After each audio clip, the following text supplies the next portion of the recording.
స్థానిక విక్రమ్ హాల్లో ఆదివారం సాయంత్రం నిర్వహించిన స్వరతరంగిణి 3వ కార్యక్రమం గౌరవ అధ్యక్షులు ఏవి రమణ ఆధ్వర్యంలో అధ్యక్షులు పరస శ్రీనివాస్ సమర్పణలో అత్యంతం అద్భుతంగా నిర్వహించారు. ఎన్నో అద్భుతమైన మెలోడీ పాటలు కార్యక్రమంలో పాడి ఆహుతులను ఆకట్టుకున్నారు. అత్యంతం ప్రేక్షకులు కేరింతలతో చాలా ఆనందంగా కార్యక్రమాన్ని వీక్షించారు. కార్యక్రమంలో సుభాష్, శ్రీరామ్, గోపిచంద్, శేఖర్, సర్వ నీరాజనం అధినేత సివి ప్రసాద్, రఘు, శ్రీనివాస్, గాయనిమణులు భవ్య, ప్రియాంక, రుక్మిణి, రాధికా కుమారి, లలితా కుమారి, గిరిజా కుమారి, దాక్షాయిని, గౌరీ ఈ కార్యక్రమంలో సుమధుర గీతాలు ఆలపించారు. ఏవి రమణ, పరస శ్రీనివాస్ విచ్చేసి ఆయా సంస్థల అధినేతలకు, గాయని గాయకులకు, ప్రేక్షకులందరికీ ధన్యవాదాలు తెలియజేశారు. స్వరతరంగిణి నిర్వహించిన 3 కార్యక్రమాలు విజయవంతం అవ్వడం చాలా ఆనందంగా ఉందన్నారు.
ప్రోగ్రాము ఇప్పటి వరకు నేను రాజమండ్రిలో అంత మంచి ప్రోగ్రామ్ చేస్తాం మా మేకోడల భవ్యంతో 12 అవర్స్ ప్రోగ్రామ్ మేము ఆనంద్ కళా కేంద్రంలో చేస్తే ఈ రోజుకి కూడా ఆ ప్రోగ్రాము మేము పెట్టినప్పుడల్లా అందులో పాటలు ఎప్పుడైనా అప్లోడ్ చేసి పంపిస్తున్నప్పుడల్లా కూడా మంచి మంచి కామెంట్స్ వస్తుంది.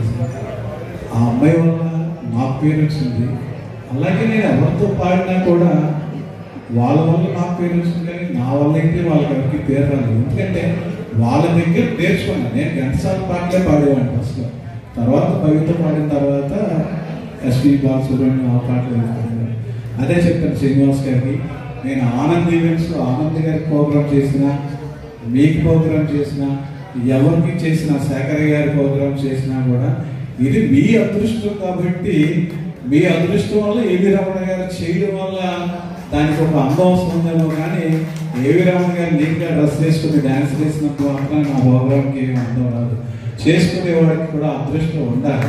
ఆ అదృష్టం ఉన్నప్పుడే ఆ ప్రోగ్రామ్ హిట్ అవుతుంది. Thank you very much. ఇంకెక్కువ మాట్లాడుతున్నాను.